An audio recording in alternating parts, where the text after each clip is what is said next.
খোদ কৃষ্ণনগর শহরের বুকে এ এক পরম বিস্ময়। কৃষ্ণনগর হাই স্কুলের দেওয়ালে 2021 সালে একেবারে করোনা পরিস্থিতির মধ্যে সেভ জলঙ্গি নামক একটি পরিবেশ সংগঠন কৃষ্ণনগর হাই স্কুলের সঙ্গে যৌথ উদ্যোগে তৈরি করেছে এই দেওয়াল বাগানটি। দেখুন কিভাবে তারা তৈরি করেছে।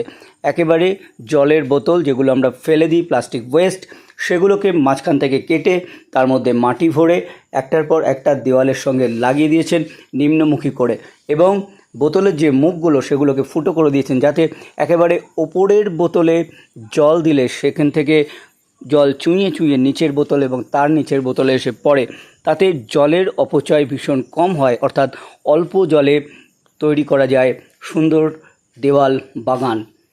এখানে বিভিন্ন রকমের গাছ ইচ্ছা করলে লাগানো যায়।